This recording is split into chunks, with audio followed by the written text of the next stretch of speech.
Yo, what's up, guys? Welcome to an episode of Rock Unfiltered. Holy shit, guys. Oh my god, this bloody team. Italy made us sweat for this one, guys.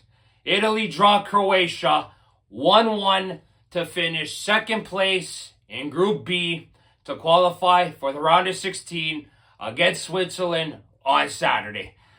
I gotta say, guys, this one here, man, was a typical Italy performance in a match that they needed a result in regarding a win or a tie. They could not lose this match, or else they probably would have been eliminated from the tournament. Very slightly they would have been eliminated. They had 3 points, but their chances of going through were very slim. But I will say this, though, man, it was just an absolutely another sloppy performance by the Azzurri. And just tactics, again, were brutal from Spalletti. Italy just did not look themselves. They just looked completely out of sorts. They looked tired. They looked slow. It just was not a very good performance from Italy. And the fact that they were able to squeeze out a point and finish second in the group was a bloody miracle by them, if you ask me, after the last two performances they've had against both Spain and Croatia today, of course.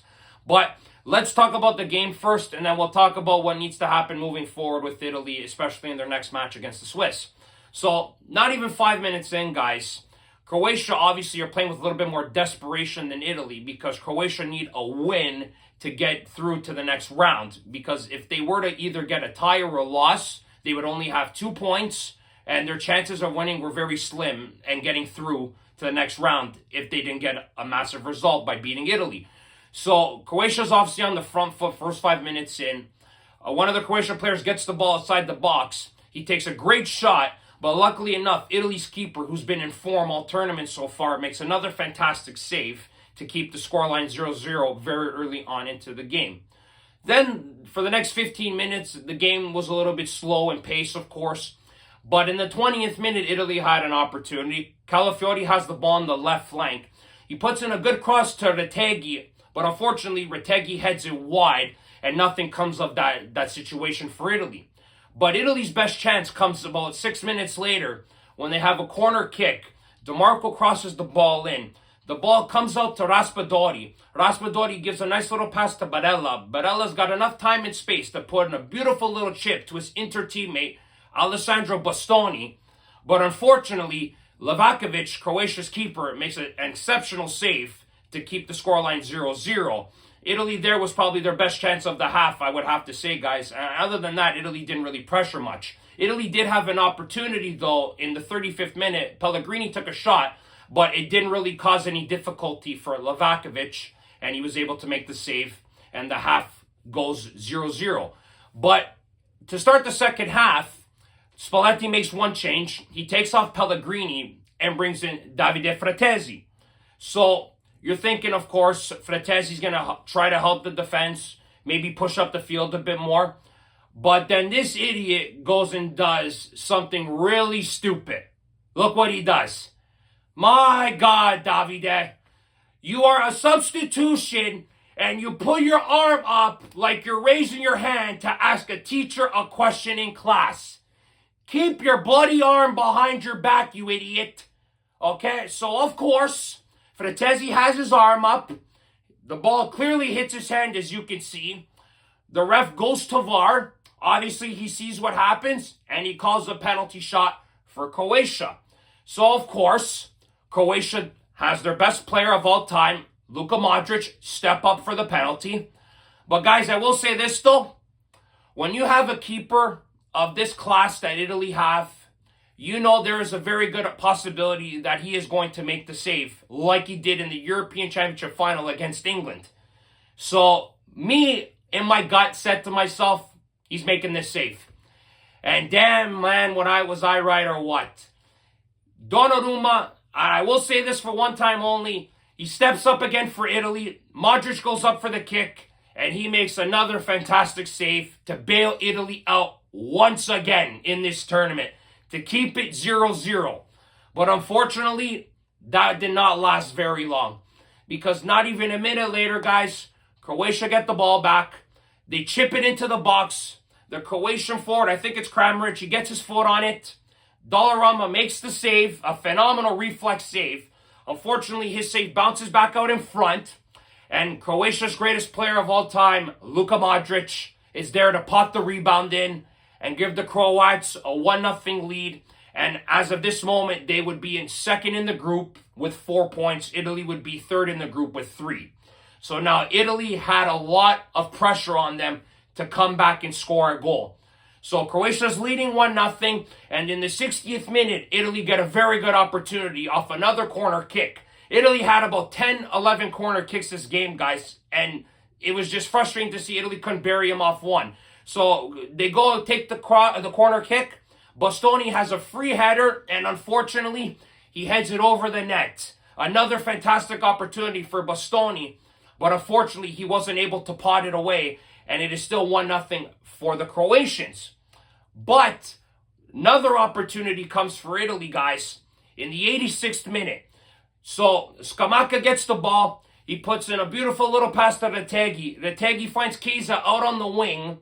Chiesa puts in a beautiful ball across the box, but unfortunately Scamacca is not quick enough to get to the ball, and it goes right by him, and another good opportunity for Italy is squandered. But things got extremely interesting when Italy got 8 minutes of extra time in the 90th minute. And guys, man, oh man, this is where shit got interesting. So in the 7th minute of extra time, Riccardo Calafiori gets the ball. He runs up the field. He makes a beautiful little pass to a substitute, Mattia Zaccagni, who came in for DeMarco during the game. And he puts an absolute curler on this shot and beats Livakovic. Saves Italy.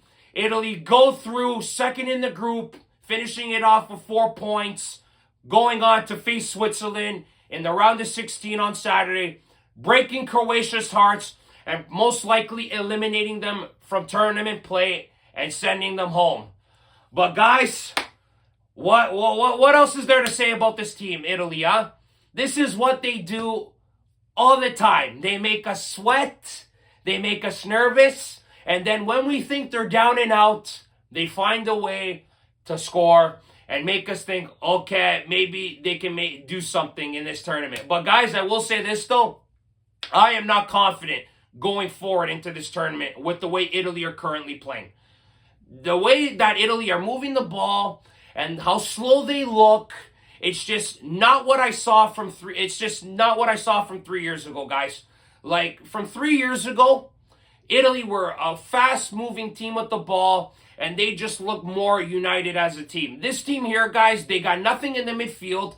It clearly does not work, a two-man midfield with Jorginho and Barella. Spalletti has to make a change in the midfield, or he's got to change formation, because Barella and Jorginho are out there, hung out to dry in the midfield because they get no support.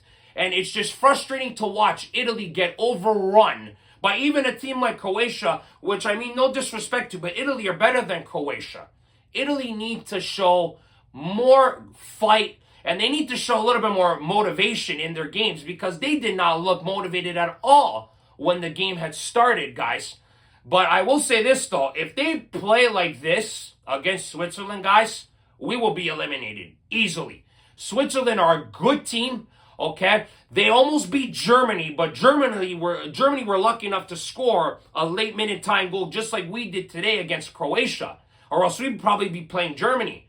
So listen, guys, Spalletti's got to make some changes. Okay, I do not want to see Retegui on the field anymore. God, he's brutal. If you ask me, Retegui's brutal. I don't know why Scamacca came out. Okay, I thought Scamacca played okay against Spain. I thought he was really good against Albania, but obviously they didn't do much against Spain, the entire team.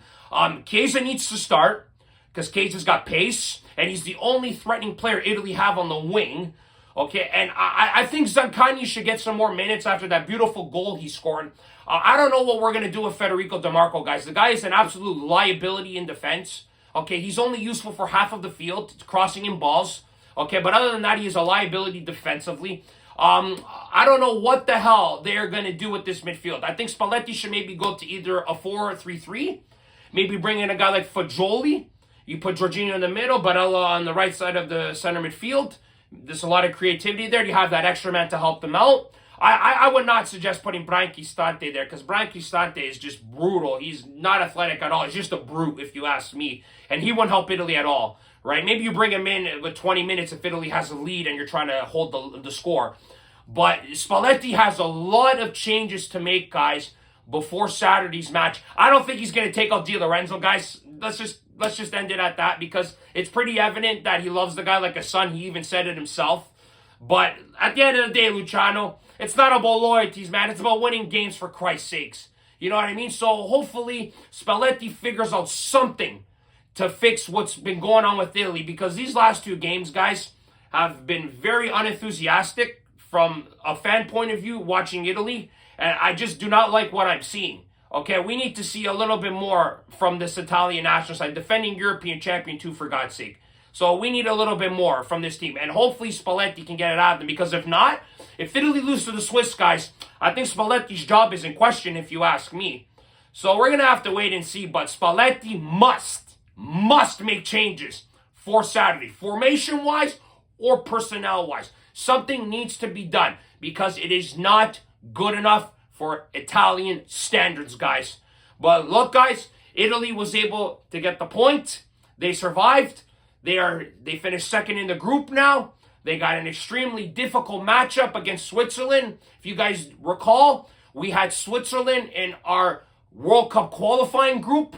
Okay, Jorginho missed 2 penalty shots against the Swiss, one in Switzerland and one in Italy, which cost Italy automatic qualification. And then we all know what happened next in the playoffs. I'm not even going to bring it up, guys. But I will say this, though. I'm hoping for some redemption against the Swiss on Saturday because they like to chirp a lot, especially what happened after they beat us in qualifiers. They like to chirp us and saying that they did a little Google thing here, guys. If you can see, they put up a little Google banner saying Italy World Cup, nowhere to be found. This is why I want redemption, guys, and I hope Italy can get it on Saturday, guys. But, guys, that'll be it for this video. I appreciate you guys for watching. Click like if you like this video. Click subscribe if you want to see more content, guys. Forza Italia, guys. We'll see you Saturday against the Swiss, guys. And remember, guys, if you don't know watch sports, you're more. Ciao, guys.